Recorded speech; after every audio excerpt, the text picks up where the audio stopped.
Hello दोस्तों, स्वागत है आपका हमारे YouTube channel only defence life 94 में। आज हम बात करेंगे बहादुर जवान नायब सूबेदार जसविंदर सिंह जी के बारे में, जो कि अपना कर्तव्य पूरा करते हुए 11 अक्टूबर 2021 को वीर गति को प्राप्त हो गए थे। नायब सूबेदार जसविंदर सिंह जी का जन्म पंजाब के कपूरथला जिले के माना तलवंडी गाँव में हुआ था। उनके पिताजी भी भारतीय सेना में बतौर कैप्टन अपनी सेवा दे चुके हैं, कैप्टन हरभजन सिंह जी। नायब सूबेदार जसविंदर सिंह जी बचपन से ही सेना में जाने का सपना देखते थे, इसलिए जब उन्होंने अपनी स्कूली शिक्षा पूरी की, अपने पिताजी के नक्शे कदम पर चलते हुए भारतीय सेना ज्वाइन कर ली। उन्हें भारतीय सेना की सिख रेजिमेंट की 23 सिख बटालियन में भर्ती किया गया था। यह एक इन्फेंट्री रेजिमेंट है जो अपने वीर सैनिकों और उनकी बहादुरी के लिए जानी जाती है। कुछ वर्षों तक सेना में अपनी सेवा देने के बाद नायब सूबेदार जसविंदर सिंह जी ने रविंदर कौर जी से शादी कर ली। उनके घर 2 बच्चों ने जन्म लिया, बेटा विक्रमजीत सिंह, बेटी हरनूर कौर। 2021 तक नायब सूबेदार जसविंदर सिंह जी नायब सूबेदार के पद पर तैनात हो गए थे।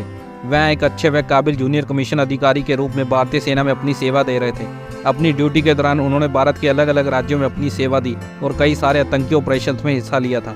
उनकी बहादुरी के लिए उन्हें सेना मेडल से सम्मानित भी किया गया था। फिर नायब सूबेदार जसविंदर सिंह जी को आतंकवाद विरोधी अभियानों के लिए जम्मू कश्मीर में तैनात राष्ट्रीय राइफल की 16 राष्ट्रीय राइफल बटालियन में तैनात किया गया। बात 1 अक्टूबर 2021 की, जब नायब सूबेदार जी व उनकी यूनिट 16 राष्ट्रीय राइफल को जम्मू कश्मीर के पुंछ सेक्टर में तैनात किया गया था। LOC पर बिना किसी चेतावनी के पाकिस्तान की तरफ से संघर्ष विराम का उल्लंघन लगातार किया जा रहा था।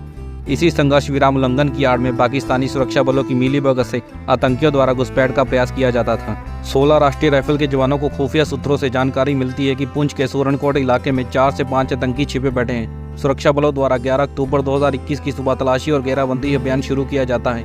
नायब सूबेदार जसविंदर सिंह जी उसी टीम का हिस्सा थे जिन्हें इन आतंकियों को खत्म करना था।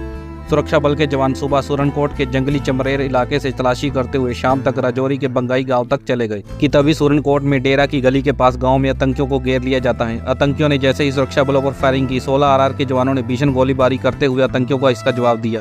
इसी बीच नायब सूबेदार जसविंदर सिंह जी फायरिंग करते हुए आगे बढ़ रहे थे। भीषण गोलीबारी को देखते हुए आतंकियों ने नायब सूबेदार जसविंदर सिंह जी को निशाना बनाते हुए उन पर फायरिंग कर दी, पर नायब सूबेदार लगातार फायरिंग करते हुए आतंकियों का हौसला तोड़ रहे थे।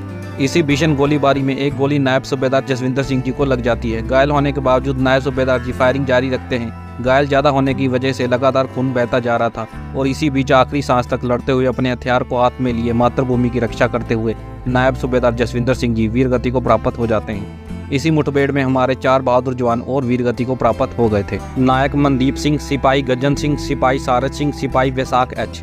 भगवान हमारे शहीद हुए जवानों की आत्मा को शांति दे। नायब सूबेदार जसविंदर सिंह जी अपने परिवार में माँ, पत्नी, बेटा और बेटी को पीछे छोड़ गए। नायब सूबेदार जसविंदर सिंह जी अमर रहे। जय हिंद, जय भारत।